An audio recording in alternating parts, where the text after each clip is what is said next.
The call came in just before dawn, when the city was still half asleep and the rain had turned the streets into mirrors. A jogger had found a car abandoned at the edge of the Merriwick Industrial Canal, engine cold, driver's door open, hazard lights blinking like a silent distress signal. Inside the trunk, police discovered what changed the day from routine to irreversible. A body. Not hidden. Not buried. Just placed there, almost carefully, wrapped in a moving blanket stained dark with water and oil. No wallet.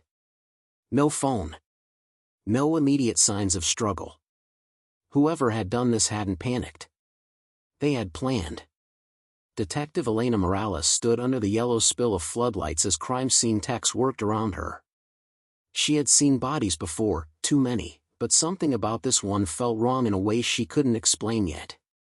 The victim was a man in his mid-30s, well-groomed, no visible tattoos, no defensive wounds. His clothes were expensive but unremarkable. The kind of man you passed every day and never remembered twice.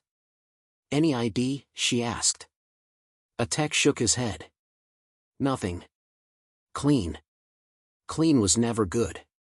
By sunrise, the media had a name for it, the Canal case. Helicopters circled overhead. Reporters speculated. Social media filled the gaps with theories before the first autopsy was even finished. Police press statements were cautious. No cause of death confirmed. No suspects. No danger to the public. But inside the department, the tone was different. Because the autopsy raised more questions than answers. The victim, later identified through dental records as Daniel Price, a financial compliance analyst, had no drugs in his system. No alcohol. No trauma consistent with an accident.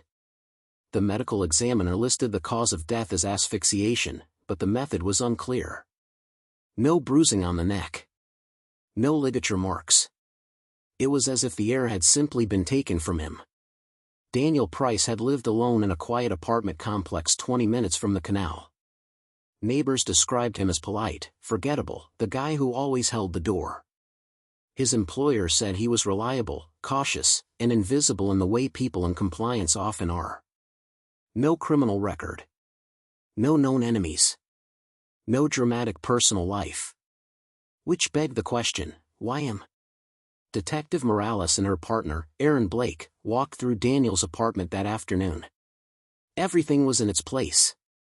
No forced entry. No overturned furniture. The bed was made. The sink was dry.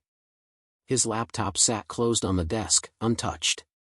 "It's like he left willingly," Blake said. Morales didn't answer. Her eyes were fixed on the calendar hanging near the kitchen. One date had been circled in red ink, 3 days before Daniel's body was found. No note. No explanation. They bagged his electronics and left with more silence than answers. The first theory was simple, robbery gone wrong. Then that fell apart. Nothing was missing. His bank accounts were untouched. His credit cards unused. The second theory was personal, an argument, a secret relationship, something emotional that had escalated. That went nowhere too. No secret phone. No hidden messages. No unexplained contacts. By day 3, the case was already cooling. Internal pressure mounted to move on, to label it an isolated incident. A tragic but ordinary crime in a city that had too many of those already. Resources were thin. Leads were non-existent.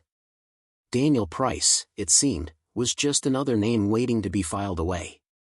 But Morales couldn't shake the feeling that they were missing something obvious. She returned to the canal alone that night. The rain had stopped, leaving behind the smell of rust and algae. She stood where the car had been found, looking out at the black water. The canal wasn't random.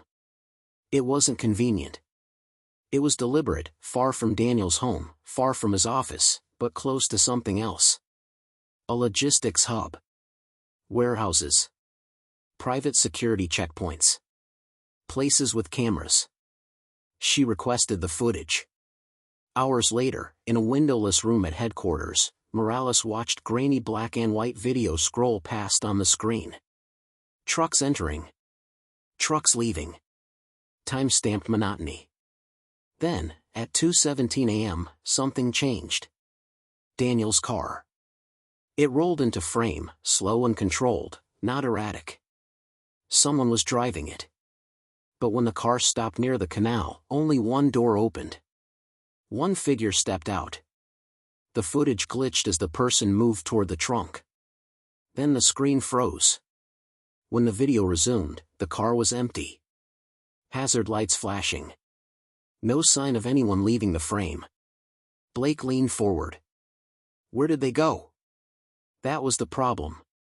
There was nowhere to go. No recorded exit. No second vehicle. No clear path on foot without crossing another camera's field of view. It was as if the person had vanished. The footage should have triggered alarms. It didn't. Because someone had already reviewed it. And signed off on it. Morales pulled the access logs. Her jaw tightened as she read the name of the officer who had cleared the footage as non-evidentiary 2 days earlier. A senior detective. Internal Affairs liaison. Someone who knew exactly how cases died. That was the first crack in the story. The second came later that night, when Morales finally powered on Daniel Price's laptop. At first glance, it was boring: spreadsheets, compliance reports, regulatory filings.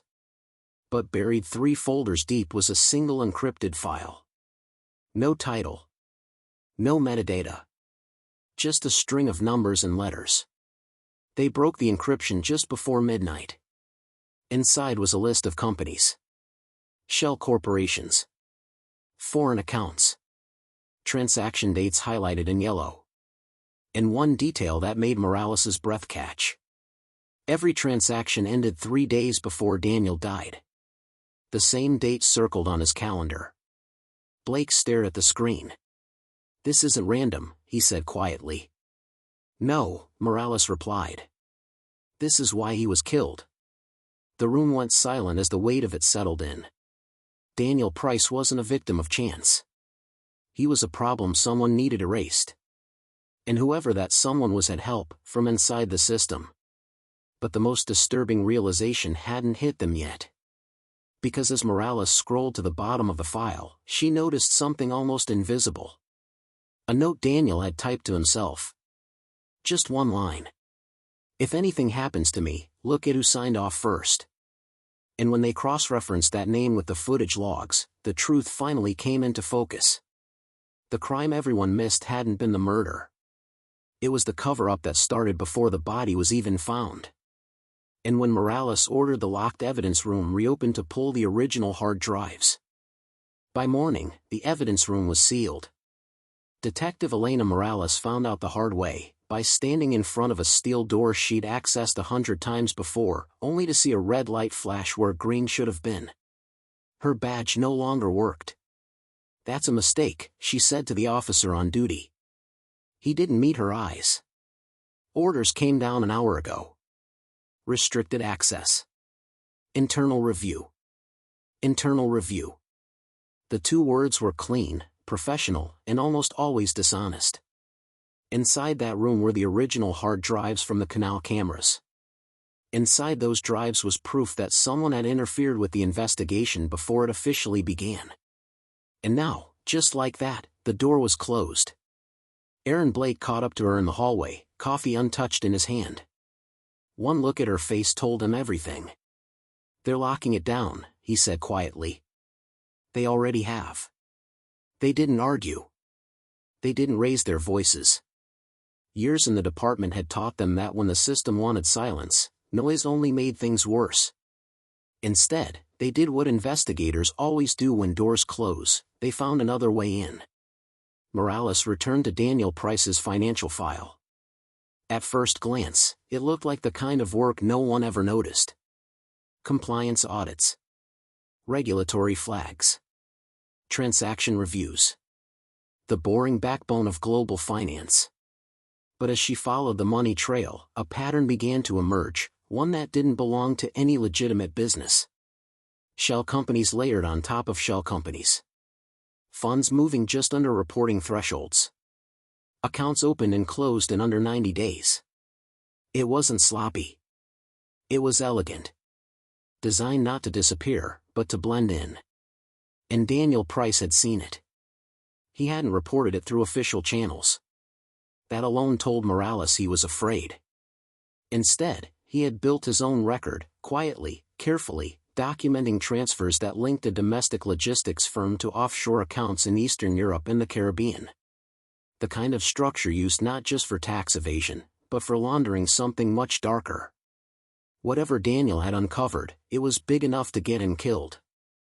And powerful enough to reach into the police department.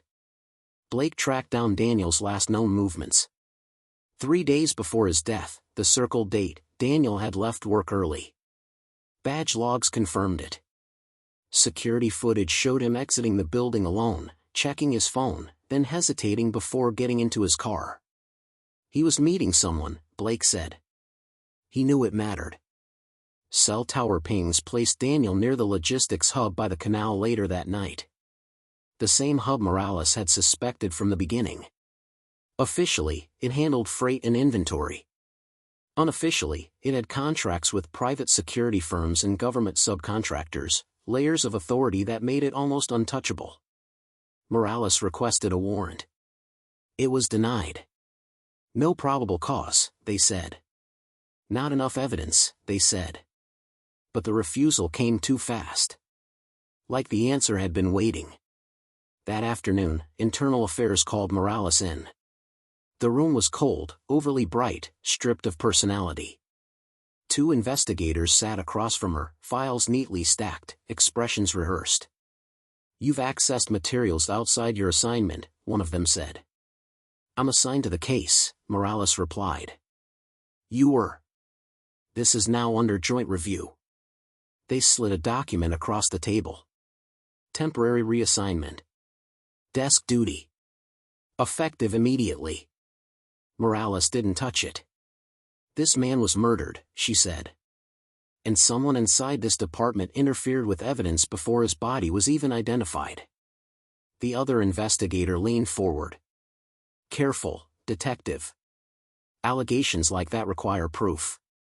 Morales smiled thinly. "That's what I'm trying to find." They ended the meeting 10 minutes later.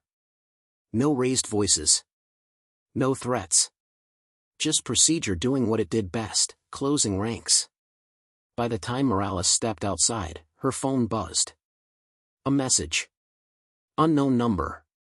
Stop digging. No punctuation. No explanation. Just certainty. That night, Blake made a discovery of his own. He'd pulled archived access logs from a backup server no one remembered existed. Buried in old system redundancies, forgotten during a software upgrade years earlier. It was slow work. Tedious. Exactly the kind of thing no one bothered to erase. The logs told a different story than the official record. Footage from the canal cameras hadn't just been reviewed early, it had been edited. Timestamped shifted by minutes. One camera feed overwritten entirely during a 10-minute window. And the authorization code used to do it belonged to someone high enough that no alert was ever triggered. A name Blake recognized immediately. Detective Mark Halvorson. Decorated. Respected. Untouchable. Halvorson had been with the department for 25 years. He trained half the people now running it. He also happened to be the same detective who'd signed off on the canal footage as non-evidentiary. Blake stared at the screen long after the realization set in. "This isn't just corruption," he said when Morales arrived. "This is protection." Protection meant leverage. And leverage meant motive. They dug into Halvorson's history. Nothing obvious. No sudden wealth. No scandals. Just a long career and a reputation for loyalty. The kind that gets rewarded quietly. Then Morales noticed something small. Halvorson's brother-in-law sat on the board of the logistics firm by the canal. The connection was indirect. Easy to dismiss. Easy to miss. But Daniel Price hadn't missed it. The next morning, the situation escalated. Blake didn't show up to work. At first, Morales assumed he'd been pulled into the same reassignment trap she had. Then his phone went straight to voicemail. His apartment manager said he hadn't come home. His car was still in the parking garage at headquarters. By noon, Morales knew this wasn't procedure. This was a warning. She went back to the evidence room one last time, not to get in, but to see who was guarding it. Halvorson's name was on the duty roster. That was when she understood the scope of what they were up against.